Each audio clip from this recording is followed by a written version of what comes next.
Evening, everyone. After a very successful first event last month, here we are gathered together again for the second virtual networking event as part of our Beyond Work initiative. I would like to take this opportunity to welcome you all. A few housekeeping points for the audience before we begin. Please feel free to put down your questions in the chat box. If you wish to have a question answered by a particular speaker, please ensure that you mention the speaker's name while typing the question. To begin the event, I would like to invite Deepak, our co-founder and director, to come and set context on the event and the topic. So over to you, Deepak. Thanks, Inku. I'm delighted to welcome everyone to this session. It's one of IndusGuru's monthly series on our expert speak events on the theme of demystifying ESG. While many of the participants on our panel today are actually members of our network and therefore know IndusGuru well, given the universality of this theme, we do have some other client and industry executives on this platform. So for their benefit, let me just share a few words on IndusGuru. Essentially, IndusGuru is a network of senior independent professionals, and our mission is to connect them to client, project, opportunities, and roles. We formed this network, IndusGuru, 6 years ago. It is dedicated to bring useful, meaningful, relevant work for senior independent professionals. And our network today is 1,200 strong. It spans a range of 6 different functional domains: strategy, finance, HR, technology, marketing, and operations, and also across 30 different industries. So today's session is really leveraging that breadth of expertise we have on our platform. It is part of our Beyond Work series. It's a set of professional networking events we have every month for the benefit of our network and other interested professionals. We plan to have these sessions around topics of interest and continuous learning for our professionals. In the future, we'll be having events around digital innovations, around transformation, how organizations are traversing the journey, how professionals can contribute to the social or development sector, and so on. So a rich tapestry of events is what we have planned every month, and we look forward to your feedback as we plan these for you. We hope these are going to be rewarding and fruitful, and look forward to your feedback on it. So without further ado, really delighted today to have 2 veterans in the field of ESG and sustainability, with together bring a completely complementary view to the theme. One of them is a global consultant and essentially a standard setter as part of the Global Sustainability Board, and the other is a practitioner. He has worked on the ground in the field of sustainability with 2 of the largest conglomerates in India. So I'm delighted that we have both of them here. Both of them sure will give differing and complementary perspectives on this complex theme. I'll leave the detailed introductions to Inku. Over to you, Inku, to take the session forward. Thanks. Thank you, Deepak. So to talk about this session today, it is structured as a knowledge sharing session, followed by a fireside chat on the topic demystifying ESG, moderated by our very own team member, Mehek Bhatia. Mehek has been an account manager with IndusGuru for a year now, and by now she has interacted with a number of IndusGuru experts. With her, we have 2 accomplished leaders. I will start with Mr. Gangacharan Sharma. Mr. Ganga is a seasoned ESG veteran with 25 plus years of experience across various sectors and geographies. He is a member of Global Sustainability Standard Board, or GRI, and has held various leadership positions in 2 Ireland. During his career journey, he has worked on the areas of corporate sustainability, ESG, risk management, quality, environment, health and safety, social accountability, policy advocacy, amongst others. He is awarded as one of the 100 most impactful CSR leaders globally and has been recognized as one of the few global sustainability experts by the Aluminium Stewardship Initiative, a multi-stakeholder global sustainability initiative by the aluminium sector. Mr. Ganga is an IndusGuru expert and has worked with us on ESG assignments with some of our clients as well. Moving on to Mr. Sidney Lobo. Mr. Sidney has over 25 years of in-depth experience in the areas of sustainability, clean energy, and environmental management in the hydrocarbon and power industries. He has held the position of Head of Sustainability and subsequently Chief of Business Collaboration, erstwhile Clean Technology and Applied Research at Tata Power. He has also worked in the area of HSC with Reliance Industries. He also holds 3 patents and has published multiple research papers. He works as an advisory board member of a research institute as well as mentors startups in the space of energy analytics, solar diagnostics, and various next generation technologies and fuels. Now, without further ado, I welcome Mr. Ganga to please take over and start the session. Thank you, Inku. Can you help me to? Okay, perfect. Okay, thank you, Deepak ji and Inku. Am I loud and clear? Yes, sir. Yes, you are. Okay. So, good evening, or rather, good afternoon from Turkey. I'm currently in with some of our industry friends besides me. They also shown interest to join our meeting. So they are sharing the discussions with me. Dear ladies and gentlemen, today in next 1 hour, so we are going to discuss as a group of experts what is the status quo of ESG, how we should drive it in a fruitful manner, because there's a lot of complexity around it. The whole topic is evolving so rapidly, and it is very hard to find what is latest, what is more suitable for me as an organization, and on top of it as a professional in the sustainability domain. Going next, Robert. Hello. Just a minute. Just a minute. Sorry. Okay. I just said next, so please help me.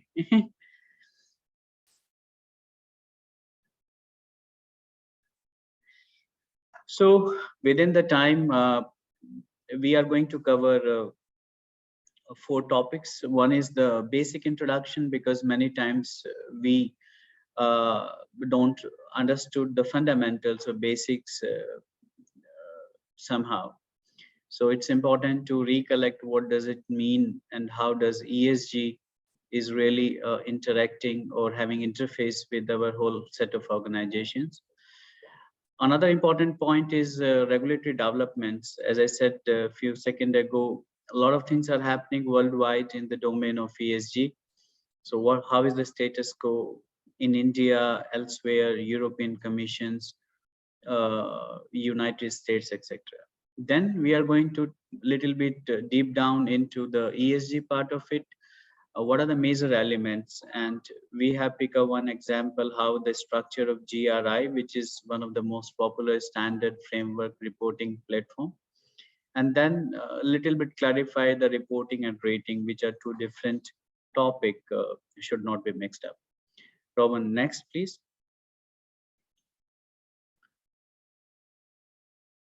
Sorry, apologies for that. So some glitch.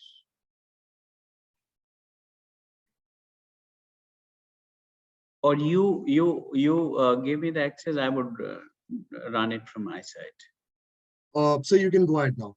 I think it shouldn't be a problem. Okay. So ESG in a simplest form is called ESG, environmental, social, and governance. And it is all about the ability of organizations to create and sustain long-term value. And once we talk about value, it does not mean the financial value. It's all about the value in terms of human asset, in terms of environmental issues in a rapidly changing world, and managing the risks and opportunities. These are the 2 fantastic words quite often used in sustainability. Risks is something which can be converted in an opportunity if it is properly managed, and that has to deal hand in hand once we do the materiality analysis into the sustainability area. So overall, that's the basic premises. It's cover issues right from the governance. It's talk about Board level issues talk about social issues, both internal and external, likewise environment, internal and external. So that's about the basic premises of ESG. Sometimes it is used as a full, sometimes it is only a part of it used by the organization, different names. Next, please, Ruben.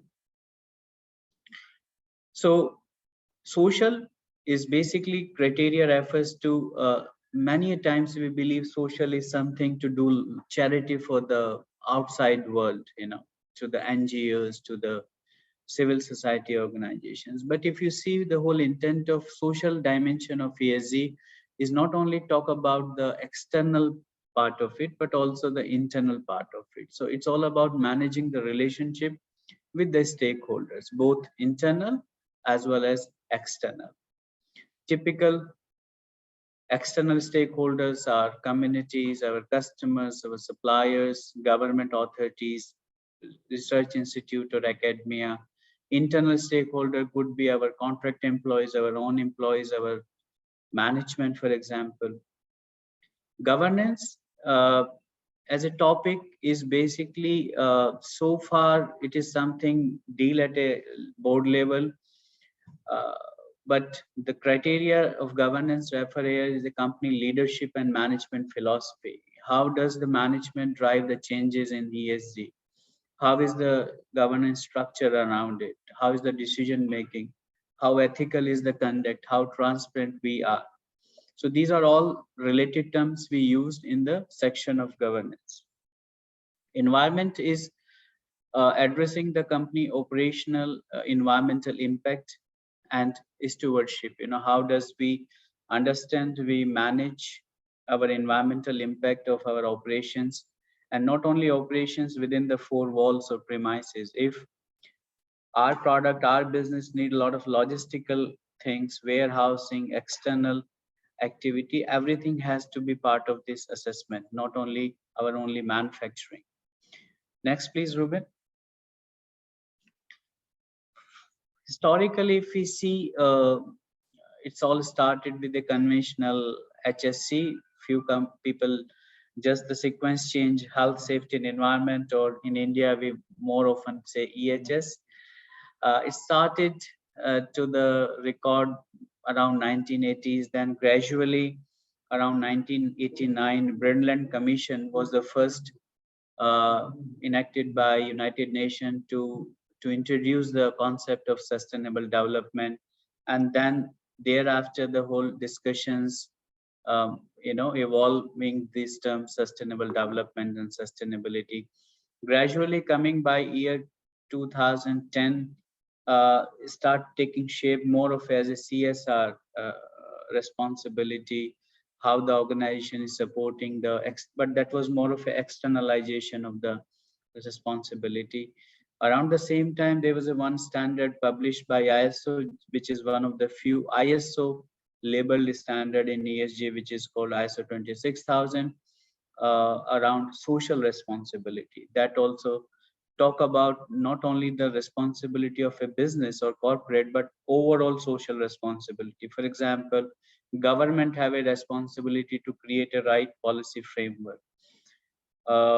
Supplier have a responsibility, customer have a responsibility. Likewise, 2020, very recently, gradually the ESG is picking up, and we are into this time era. So we see the evolution of the whole concept. It started with the fundamental environment, health and safety, internal aspect, gradually move little bit external, and then again we're talking about both internal and external. Next, please, Ruben. The red marks are some of the significant development happening worldwide, largely from the, if you see from the Western world, Europe, US, in our country also, below Australia. There are some in African countries also. So if you see, these are the major part of the world economic reason, and there are something happening here and there. Just to give a quick overview what's happening, go by the market. Next, Ruben. So it is not into one country. Very quickly, let's coming to the European side. There are certain, for example, UK, there is already in use UK Modern Slavery Act, which have a legal obligation of companies operating out of UK to submit an annual statement that there is no slavery, modern slavery into their business operations or supply chain, for example. Another due diligence law, for example, Germany, in July 2021, they already enacted a law called German Supply Chain Due Diligence, and which required a certain size of the German organizations to start with, but in next 3 to 4 years, everyone would be covered to declare. But declaration is a second step. The first step is to know yourself, know what is the condition of environment, social and governance in your own company and your supply chain, and then disclose to the authorities. Likewise, France, it's already since few years, they already have a law in place called French Duty of Vigilance Law.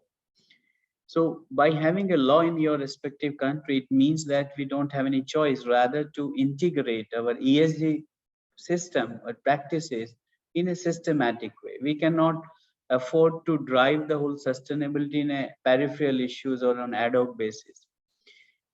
And then very important under discussion, if you see the second row, in Europe, we from GRI are actively working with them to what it should be, what it should not be.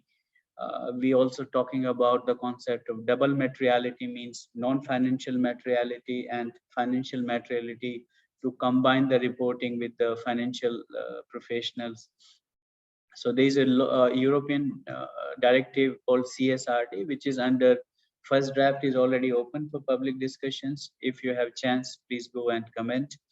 Likewise, Belgian, Finnish, Spanish, Dutch. So these are all governments which are coming up with their own legislations. Like Canada, for example, similar on the line of UK, modern slavery bills they are putting up. For conflict minerals specifically, there is a Dodd-Frank Act. The whole idea, like EU batteries regulation, the way electric mobility is getting momentum, a lot of batteries are going to be used right from design, manufacturing, disposal, use. So these laws will become more relevant in near future. Idea of this slide to give you an impression that it's not only one country or one region. In fact, the whole world is forward-looking, developing the law, developing the standards to demand. Is no more a request, rather demanding the businesses to realign their business model, which is having a minimum negative impact on environment and society, and optimize their positive side of it. So that's the whole intent. Next, please.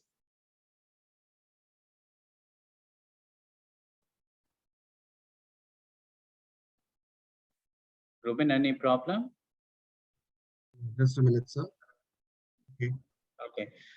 Coming specific to India, many of you from this financial year, this is the screenshot of a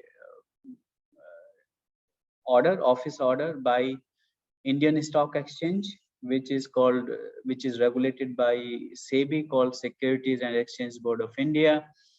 And they asked all the top 1,000 listed companies, around 2,000 odd companies are listed in Indian Stock Exchange. So majority of them, at least half of them, would be falling into this requirement or criteria. So they said for this financial year, like in India, we started from April until March, we have to start working, preparing ourselves for a sustainability report. They call it BRSR, Business Responsibility and Sustainability Report. My request as a practitioner, I wanted to make, don't get confused with the title. It could be named differently. Few people say sustainability, European, the term used is more often ESG. India, we are calling different business responsibility and sustainability report. But if you little go deeper, you will find the content and the expectations are not different from each other. And that's the one thing we should understand. All the sustainability practitioner try to look at the content and substance around it. Don't go just by the title, you know. They may not be different from each other completely. If we talk about CDP or EcoVadis or GRI, the more important that whatever we do it in a right way as an organization, right at a policy level, procedure level, KPIs level, you know, people understand what they mean. It has to be implemented in day-to-day basis. And for example, if we are investing a good amount of money in plant expansions, then we should also consider not only the book value of the asset, but also the non-financial dimensions, like how does it going to improve my environmental performance? Does this technology have a less emissions than the previous one? Does this technology is more safer to work on by the operator rather than, you know? So all, it may not be necessary all the recipe in the same proportional. You will find somewhere environment is heavily involved, somewhere you will find the social part is heavily involved. But what is minimum expectation? That we should start understanding and applying our knowledge of ESG into day-to-day business. That's most important. Coming back to this Indian, so government have asked 1,000 company, which is already around 50% of them, and direction is very clear. Companies who are not falling into this list, maybe above 1,000, they should not feel relaxed, because government, what we seen over a period of time, is gradually expanding the criteria. Maybe after 2 years or 3 years, they would ask everyone to disclose. Like in Germany, first time they said, okay, any company having more than 3,000 people should report. Next year, they reduce it to 1,000. Maybe third year, they said, only, okay, everyone has to report. So that's how they pilot these new regulations. So as an industry leaders, as an industry expert, we should get prepared now. Because remember, the sustainability performance data is for generally for the year which is gone by. So we have to start now to plan. We have to start now to make sure our data is recorded on day-to-day basis or real-time basis. Next, please, Ruben.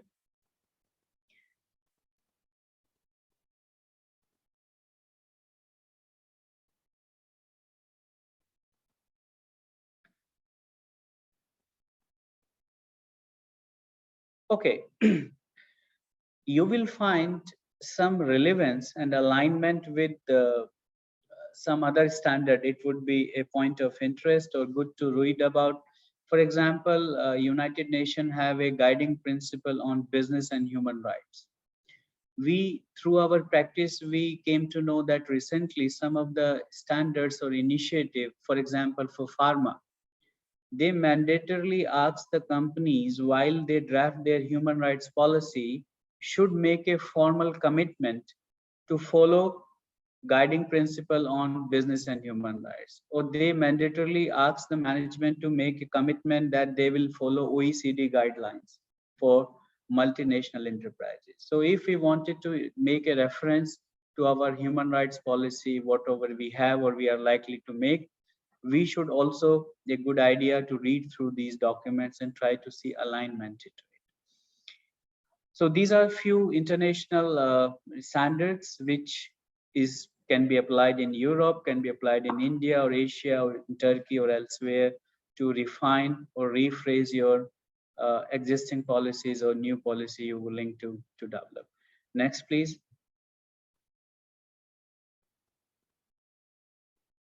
Ruben, every time you show my picture before changing the slide. Sorry, sir, some tech glitch. No, he's moderating. He have the control. Okay, very quickly, many of you might know, but GRI is one of the leading standard used for reporting the sustainability performance. Basically, as a layman, we should understand, or I would say as a beginner, we should understand there are three set of standards. One is the universal standard, which apply to every organization. There are certain sector standard, for example, GRI 12, we as a GRI released in March this year. So it's a global standard for coal mining, coal sector. So likewise, we are preparing the sector standards.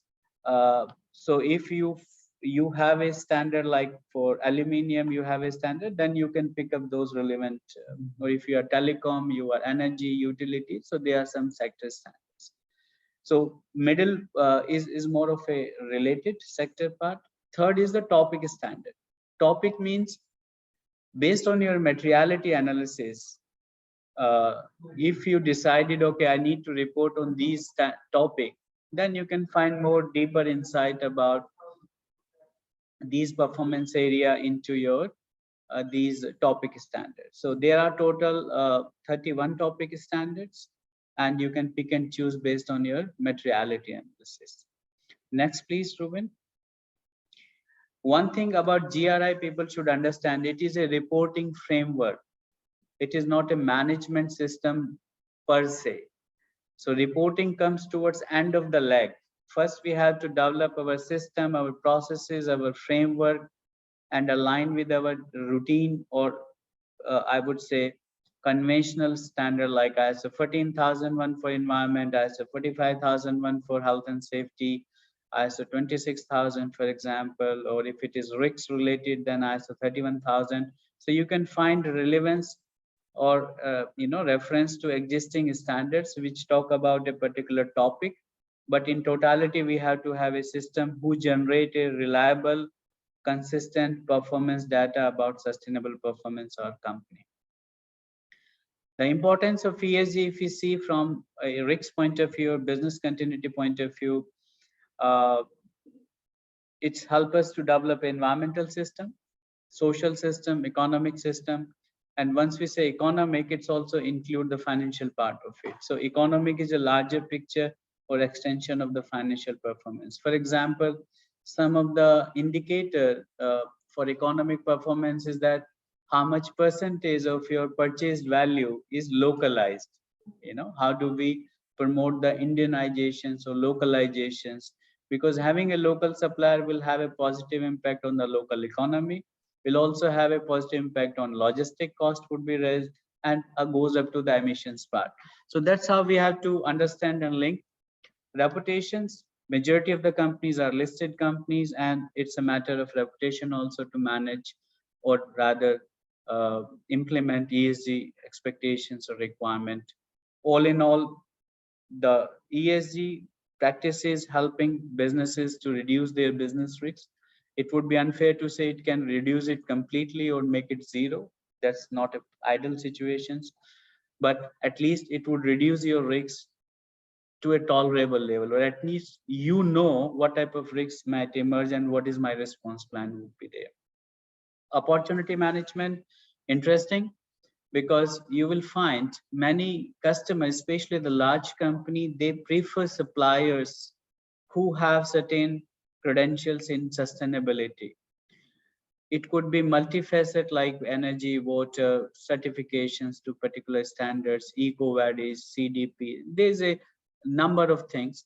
But if we as a customer, we as a supplier or supply chain or global part of the global value chain, we understand the ESG in a right way, we prepare our organizations for that, we have a better chance than my competitor to get the opportunity. And that's all about opportunity management. So it's linked with the business, it linked with the reputation, it's linked with the day-to-day operational part of it. So it's no more a theoretical topic. It have a impact, and I would say risks and opportunity in all the major section of the business functioning. Next, please.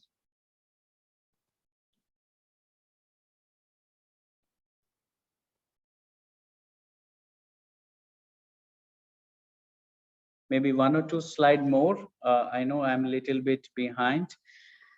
Okay.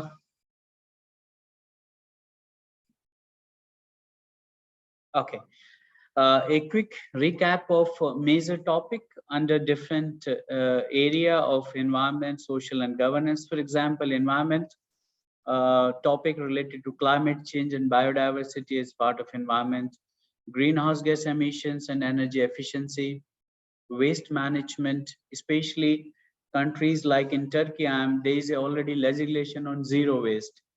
Country like India, we already have a law on avoid use of single-use plastic. Means any plastic beyond 60 micron thickness should not be used. It means company who use polythene or plastic as means of packaging, there is a urgent need to revise their bill of material or their design. So all those regulations might have a small to high impact on your day-to-day business and profitability. Water resource management. Water again is important topic globally. In India also we have a groundwater authority. Many of you must know. Any borewell in the premises has to be given permission by the government. If we are using more than 100 liter water per day, I need to subject to mandatory water audit. I'm talking about Indian legislations. There are certain standard like ISO 14046. You can refer AWS, depend on your business. If we are a water intensive industry, or especially if we are from pharma or some hazardous or red category industry, even the regulator don't want us to discharge any water outside. They call ZLD, zero liquid discharge plan. For that, we need to invest some extra money in technology, like I need to install multi-effective operator. I cannot technically discharge even a single drop of water. I only need to take water to mark up the losses. That's it. And a lot of cooling tower is a common equipment which use a lot of water in most of the companies. So a lot of new technology coming. There is a people who check the quality of the treated water back to the process or back to the cooling tower. So water has to be managed, and overall the environmental issues are leading us as a society towards circular economy. So these are all major important part of the requirement of ES. Applicability might vary from one company to another company. For example, electronics company or plastic company, we might see a high degree of possibility to reuse the input material which have a certain recycling content, like in plastic. For example, electronics, there is always a practice to collect some of the electronic component who still have the life. Automotive, in India also there is a law, many of you know, Indian Motor Act, which need car has to be scrapped after certain year. It means they wanted to create the new demand and they wanted to reduce pollution on the road. Social factor, as we said before, social does not mean external, it's also internal. Some of the important element could be the how do we engage with the stakeholder. Few companies develop the stakeholder engagement plan in a systematic way. They work with the society to get a social license to operate, so they are preferred employer. There is no trouble for running their business in day to day, and we need community support. And I would say it's not a certificate per se, but it's more of a virtual recognition and respect to the organization, that area. Human rights, labor right management. Labor right is a smaller part of the bigger human rights. We can say labor rights, meaning when we talk about labor right of our labor or so-called workers or operators. Human rights is little bit much wider subject, which also go beyond your boundary, goes up to the supply chain, goes up to the service provider also. So we as a business should understand, based on my different business model, where are my human rights risks. For example, if you know, US have banned certain reason in China based on the human rights and say, hey guys, look, if any fabric or textile material is sourced from this, I forget the name, the provinces. So that is based on the human rights condition. So many times as a business, we are directly affected by the human rights condition into the business environment we operate. Then never forget our own employee, which is also an important part of the social. We have to take care of their diversity and inclusion, promotion, no discriminations, no waste deduction for any disciplinary measures, understanding what are the ILO's rules talking about. Ruben, back please. Another 2 minutes and I'm done. Okay. And customer relations, for example, customer relations for collecting the material at the end of the life, for example, the safe uses of certain products, product safety. For example, if you wanted to dispatch any say kids wear, small clothes for the kids, it has to be follow European directive on the product safety.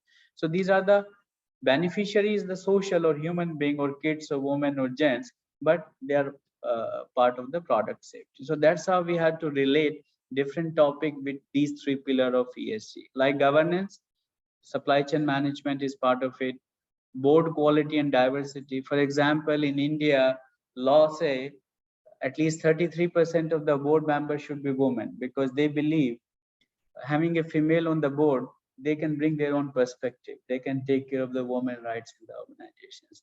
Or there is a need of having an independent director. Okay, if we are a family run business, we still need an independent director who can be eyes and ear of the government.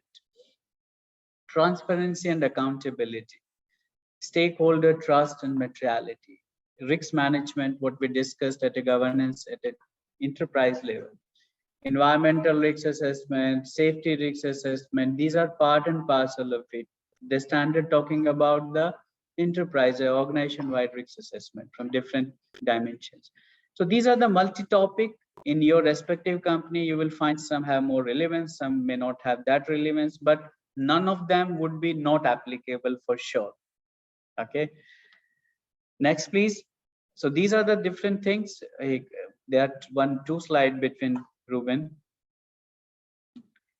Another thing we should understand, reporting and rating are two different things. Generally, sustainability report like GRI report or IFC report, or there is a report which is largely demanded by investor called TCFD, Task Force on Climate Related Financial Disclosures. Integrated report is a concept to combine both reports, sustainability report and financial report together. Like in India, BRSR. So these are the reporting. So there is a statement in front of you which talk about what is the company, what are the risks, what company did, where they succeed, what's their plan. So it's give the reader a complete idea about the organization intent, their vision, their performance. Based on this document, there are certain organizations which analyze those reports, create the benchmark data, and they call rating. Rating is done at all levels. At a government level, at a country level, you might have seen Standards and Poor have a country rating from say B+ to A, different, they have a rating mechanism. Next slide, please, Ruben. So we should better we are in reporting, means more solid reporting we have, reliable reporting have more chances that they are higher chances of get a higher rating. And why rating is important? For example, CDP, they create a structure. They ask the organization to report their sustainability. They have tools to check the consistency, and they come out with this ranking. Likewise, Standards and Poor, Dow Jones Index, MSCI, FTSE. So these are the market-based rating system, and very importantly used by the investment community, very much used by the big customer to make a decision for their suppliers, because they not only talk about the financial credit worthiness of the customer, but in totality, the overall suitability of the supplier or so-called strategic supplier in the long term. So better we are in reporting, and how we will become better once we have a backward integration of report system, processes, data management tool. Integration is very important, because we're talking about profitability, we're talking about energy efficiency. Likewise, we have to also look back at our processes and see, is it lean? Is it really efficient? Does it really fit to the target audience who are following it? And does it really able to give me the data for my business decision making, which I need in a reliable manner? Thank you very much. Next, Ruben. For the time, sorry, I took on maybe 5-6 minutes more. Thank you very much. we try to cover and share what we know based on our real experience. Some of them was, I would say, failure, which brings certain learning for us, and some was successful. So we thought to share with you in this close network. We always Okay. open to discuss about it one-to-one if you have any specific topics to discuss. Thank you, Right. Meg. Thank you, sir. Thank you, Mr. Ganga, for sharing these insights on the ABCs of ESG and the different metrics.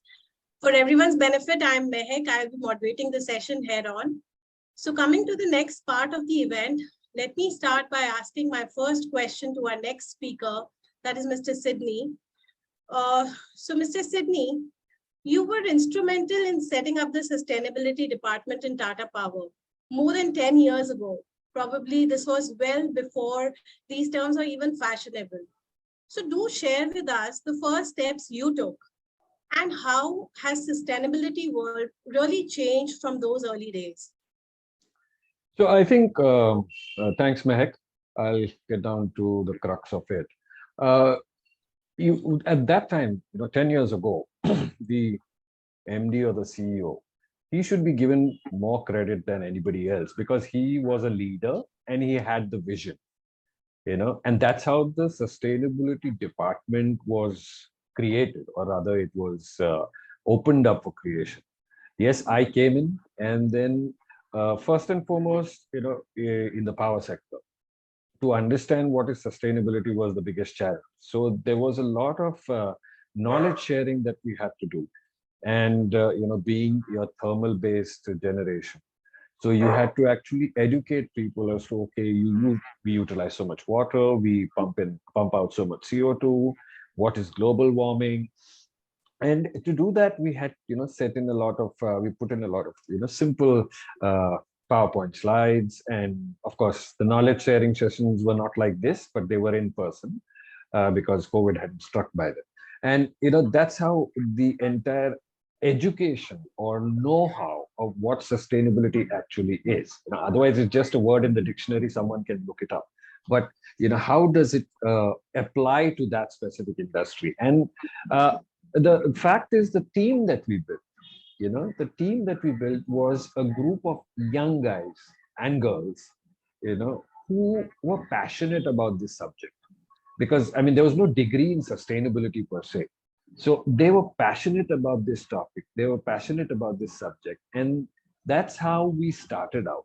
And of course, in parallel, we used to work out, what are the so-called simple, small technologies that we could implement. And, from there on, it went on growing. We started doing the first reporting on GRI, for the organization. Then the next year we got it certified or validated and all that. And that's how it has kind of grown. Different metrics were formed for operations and things like that. Now, to answer your question, over the years, how has it changed? I think somewhere down the line, I'm not very sure, maybe some industries are doing it, but somewhere down the line, the connect between what is being done by us and how it is impacting, the climate related aspects or the resources aspects, and how can we do something ourselves. Like I think Ganga mentioned something about circularity. That's another aspect which needs to be integrated. So somewhere it has gone a lot into reporting, a lot into documenting things, and very few people, frankly speaking, very few people have the time to sit and read a 60-70 page report, certified by XYZ or whatever it may be. So there is, a simple openness of what am I doing? What difference am I actually making to the organization? That I think somewhere has fallen, not completely between the cracks, it's hanging somewhere. So I think that's, in a nutshell, if I've answered you. Great, sir.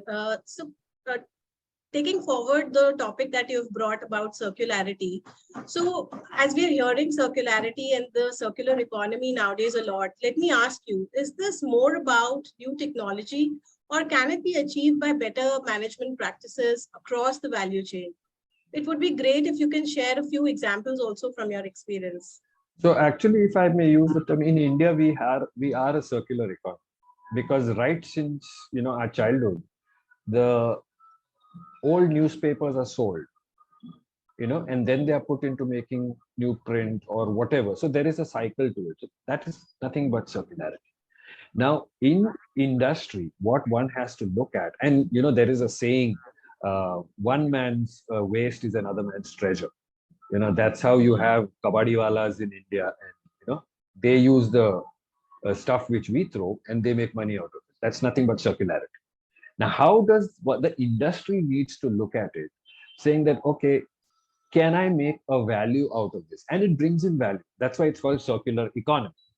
So when you look at something that you create or something that you generate, and it may be valuable for someone else, and if you can get a certain value for yourself, no harm. But if it's become a pain point for you, you might as well give it to someone else who feels that that's a treasure for him, and he makes, he uses that as a raw material. So basically, at the end of the day, what's happening is you're reducing the waste disposal. You're giving a certain material to someone else. Yes, technology interventions are required because we have been traveling the same path, and then now there could be a technological intervention in order to make this waste into a raw material for someone else. So that's the kind of technological intervention. Just to give you a simple example, since you asked me for an example, I'll give you an example of a thermal power plant. There's a lot of ash that is generated, in thermal power plants. Now, no doubt that the government has mandated that, this ash has to be completely reused or things like that. So what can you do about that ash? There are many things that can be done based on technology. You can extract certain materials out of it, and you can make what is called as zeolites out of ash. Okay. Now, I myself, I worked with another German company, to help me with something, and we made like pavement blocks, but they were, porous in nature. So basically, the intent was we utilize the ash, make them into like marbles, and then have a certain epoxy glue and make a formwork. And these were like tiles, and you could place them on the pavement. And basically, when it rains, especially in Bombay, it rains a lot, and different parts of the world also it rains. So the water can just seep down into the soil rather than running off the roads and finally joining the sea. So that was a way of, you could increase the water table. So one has to be innovative in looking at what could this resource be utilized. And yes, at the end of the day, everybody looks at economics, is there value in it? Can I make a business out of it? And all that kind of stuff. But somewhere down the line, I think, even that people or, organizations should realize that don't stick with your conventional, so many years of return on investment. You might want to give a leeway here because, as I said, this is a long term and it's a leader's vision. Managers will only look at what's happening tomorrow, and what's the balance sheet tomorrow. So it is for leaders to look at how do we, what's the long run. Very well said, sir. Now, taking a tip from what you just said about technology, sir, since you have also been evaluating clean technologies while you are working with some of the startups in the space. So if you can tell us something more exciting developments that you see within the clean technology, which can make the most difference? So if you look at it, I mean, most of the startups today, they are working in areas of either, improving the efficiencies, improving operational efficiencies. Just for example, I mean, if you just take the simple, these like Google Pay and all those kind of things, it's a fintech space.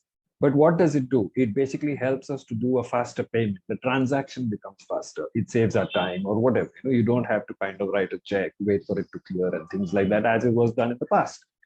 But there are many other spaces, and many of them are working in, the biomass space to make alternative fuels, or many of them are working in this plastic space, wherein, Ganga mentioned about plastic and single use plastic, etc. And plastic is a great boon. It has really changed the way we look at or the way we use things. But the problem is it doesn't degrade. So now there are many startups who are working on looking at different raw materials or natural raw materials to make what is called as bioplastics. There's obviously CO2 capture, that's at a larger scale. Biogas is being given importance. There are, everybody is trying to, and there are many of them who are working in the energy space, because everybody knows, I mean, energy as on today, we are still using fossil fuels. They're talking about hydrogen being the next fuel, but is it economical? So people are really, the startups and the, that community is working very hard on the so-called energy space in order to make it a clean energy. Right, sir. No, thanks for that, sir. So moving on, over the last few years, we have seen a host of Indian organizations announce net zero commitments by 2030. So my question is, sir, as an industry veteran, do you think how realistic, these goals are, and where do you think that large part of these reductions will come from? Since you have seen a massive shift from coal-based generation to green energy, I'm sure you'll have your unique perspective on this too. Yes, Meg. So, I mean, my perspective may be a little radical, but the way I say, announcements are very easy to make.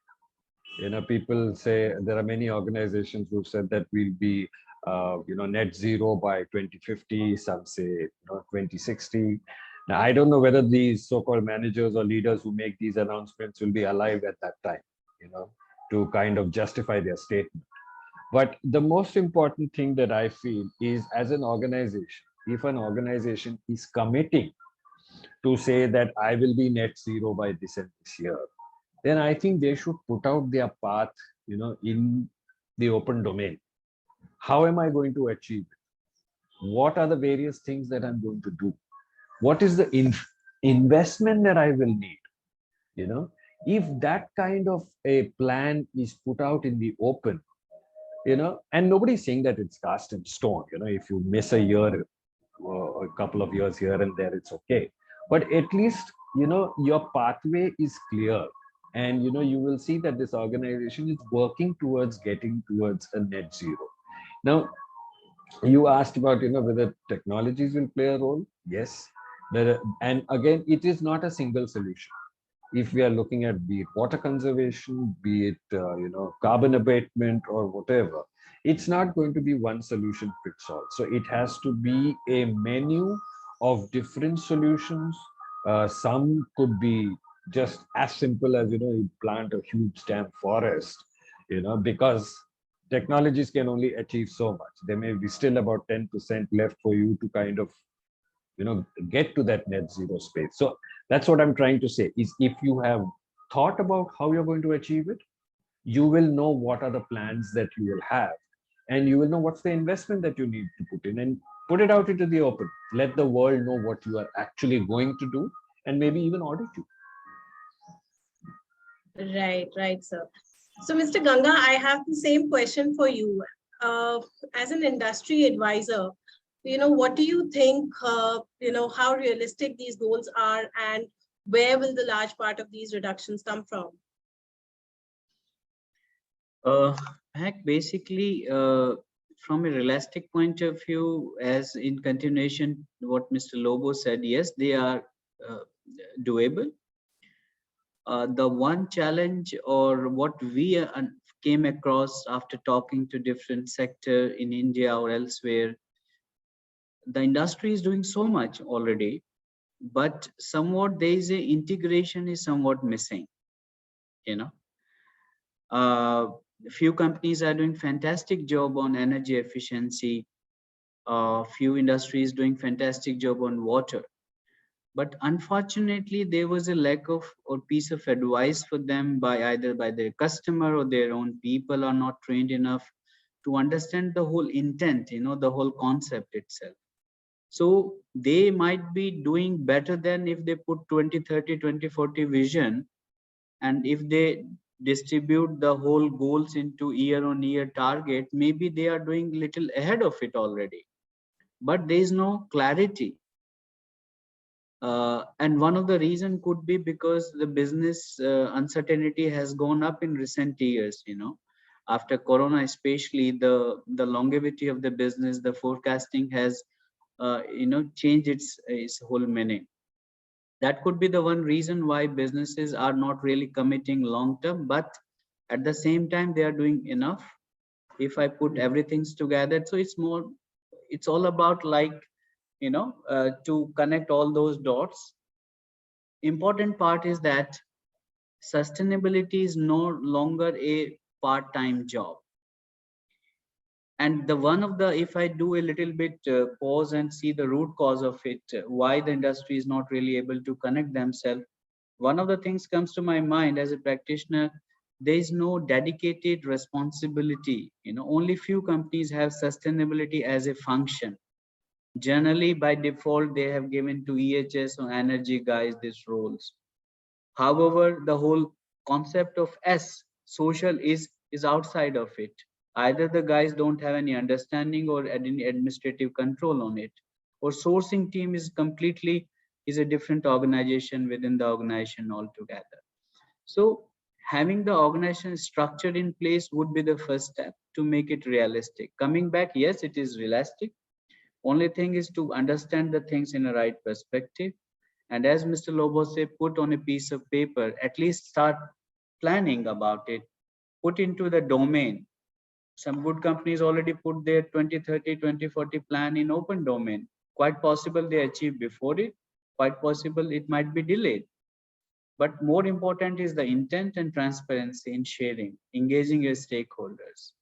If I'm putting some plan for my supply chain, without engaging my suppliers or key suppliers, my product requirement, how the bill of material is going to change due to the legal change, it would not be a good homework, I would say. So industry, couple of things to really reach, to make, to confirm the practical part of it or achievability part of it, put the house in order through proper organization or structure.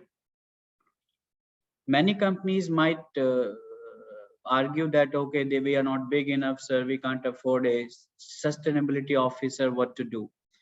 Remember, function is more important. We are not asking to have a person dedicated function. Maybe not in India so popular, but there's a concept of outsourcing some part of it. If it's not a full-time job, you believe for your size of organizations, you can always count on the external advice or expert, but the function should be performed.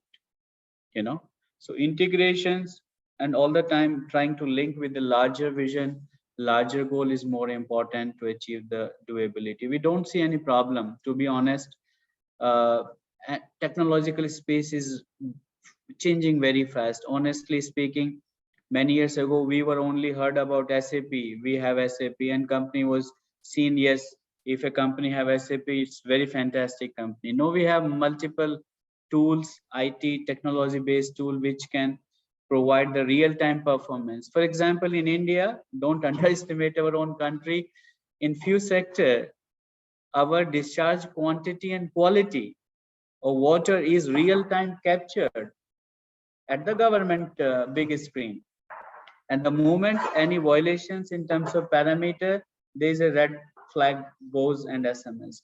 So again, it is an environmental topic, but coming from a governance route. So that's how these terms are interrelated. There is no real separations. So understanding the whole in totality would be a good idea. And we need someone at the organization level, internal or external, who understand the concept in totality in holistic manner. Because remember, the system has to enable the organization to do business in a profitable manner. Because we should not forget, it's no harm to make money in a right way, in an organization. And that's the myth we have to come out, that, hey, organizations are not meant to making any money. So I think we have come a long way as a corporate, as a businesses. So it's very much doable. Following Mr. Lobo's advice. Yes, Ganga, I think that's really confidence giving. And a lot of the examples you shared hopefully resonated. I wanted to take the opportunity, Ganga and Meg, to maybe just poll a couple of our experts in the audience to give a sectoral perspective. I know we have Manish Agarwal in the audience. Manish, if you're there, Manish has been a former leader of the infrastructure sector in a big four firm, PwC. He's on the call. Manish, if you want to just share some perspectives from your sector on how a lot of these themes are coming to life. Because obviously the infrastructure sector is a big capital intensive and environment impacting one. So it'd be great to have your perspective. Yeah, am I audible? Yes, yes, absolutely. Yeah, no, thanks, Deepak.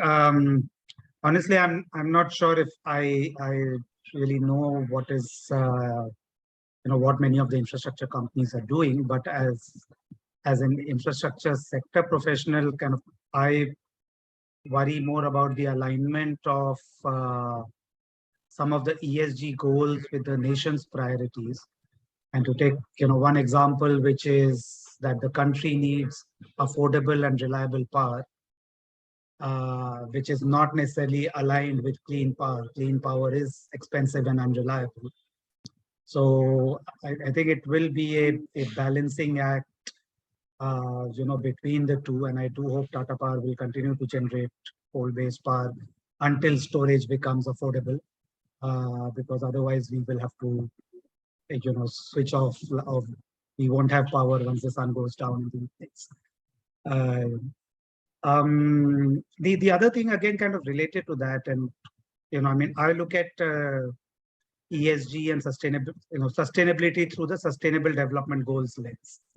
So in that sense, anything which is infrastructure, which reduces poverty, which reduces inequality, creates jobs, contributes hugely towards sustainability goals of the country. And again, I would, so therefore I think, just building infrastructure, operating it efficiently, should count towards sustainability in a big way. And I think, borrowing a lot of frameworks and concepts from the West, which does not really capture something like this. So I think, things like the financing of national infra pipeline will have huge impact on the sustainable development goals of the country. So I don't know if I've derailed the discussion quite a bit, but those are my points. As always, you've added a very good and alternate perspective to bring us down to earth. That even investing in supposedly environment impacting programs, frankly, does impact positive sustainable development goals. So that's a very important point you made, Manish. Thanks for sharing that. And as a passionate infrastructure professional, I know you have aspirations for the country. So there is obviously that aspect.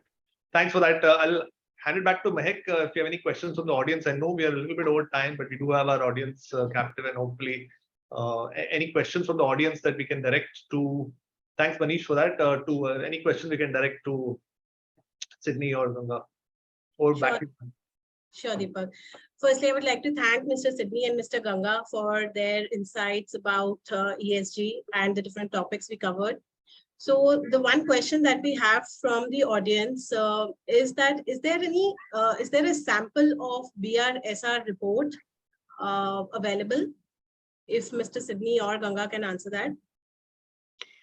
BRSR is starting from this financial year, so it's not possible technically to have any reference. However, if you see, BRR was more of a filling a form sort of a thing, which really doesn't suits the expectations. So BRSR, you can say, looks like to be a replica of GRI report with some linkage with some material topic already predefined by SEBI. And what Manishji was saying, thank you, Manishji, for bringing this link with the national priorities, Right. So moving to the second question that we have, this is, I think, for Mr. Sidney. So what are some of the high potential areas where corporates or organizations can seek experts' help around ESG from the outside experts? How can they leverage consultants from outside? I think they need to get in touch with you, right? So, I mean, see, it's not that, it's a hidden secret or whatever. Whether you're looking at someone in the E space, or you're looking at someone in the S space, And of course, it's the G space which has to have that will for E and S to flourish. Okay, so it depends upon, once you know what is it that you want to do, you can anyway find experts, or you can, we've got good academic institutes across the country. And as I think even you can maybe learn from your competitor itself, or you learn from another industry. So I mean, that knowledge sharing is very important. But first and foremost, one should know what does he or she want and what do they want to achieve. I mean, if you don't know that, then you're hunting in the dark, and there's no point. No expert can kind of give you any guidance on that, because you don't know what you want in the first place. In continuation, what Mr. Lobo said correctly, I personally start realizing the difference between advisor and consultant. Consultant is normally seen doing the spoon feeding, preparing for the audits, or assessment. I think industry urgently need sort of an advisor who have a holistic understanding of the sector and any cross learning from another sector. For example, automotive is a good example for us for housekeeping or visual management. I'm just quoting an example. So industry at a high level needs some sort of an advisor to give them the path, and not necessary. So therefore, yes, it has to be there. But again, like we're talking about selection in a rigorous way, likewise, consultant and advisor selection should be done with due caution or due diligence as well, because consultant directions and the path has to be followed by organization and should be most possibly efficient and optimum, for them to follow. Sure. Good. So coming to the last question, how important is ESG report for MSMEs and SMEs? Is it important for them also to report?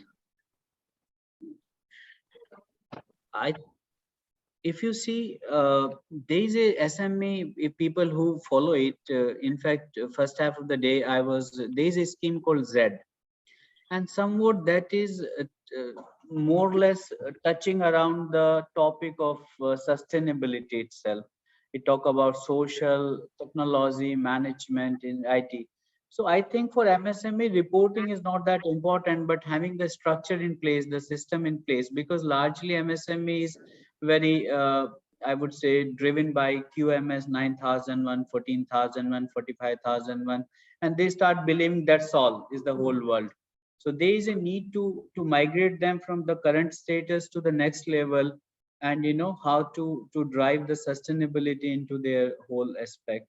So reporting can come later on. In fact, GRI and other sector program have some specific, I would say, smaller version for MSME. So if they wish, they can do in a smaller part of it. But at least my honest feedback would be MSME, I'm meaning here a company with 200 people in Indian context with less than 100 CR turnover, doesn't really need at this until unless demand by its investor or demand by the customer. More important is to walk the path, Sure, towards sir. it. Maybe Sure. another 3-4 years, they would be reaching to the threshold limit, and then they can start preparing in advance. So it's a more of a time advantage for them. Understood, sir. So I would now invite Deepak to conclude the session on a closing note.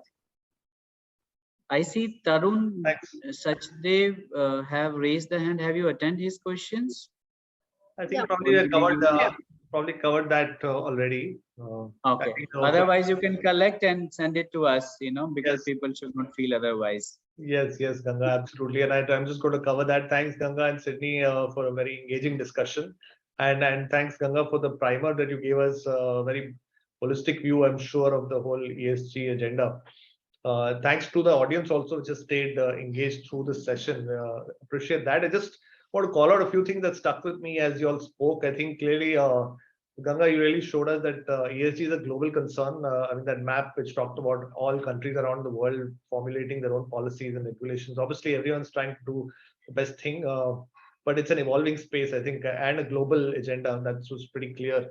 Also struck with what Sidney shared in terms of very simple definition of something like circularity, and something that's always been done in our culture in India, probably recycle, and about the powerful concept that really one man's waste is another man's treasure, and that leads to so many opportunities and building of new businesses that were probably never imagined earlier.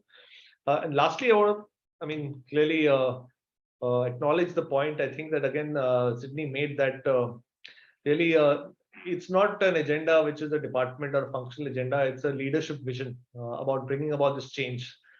So that's something which obviously I think all of our network would do well to appreciate and also engage with organizations at that level.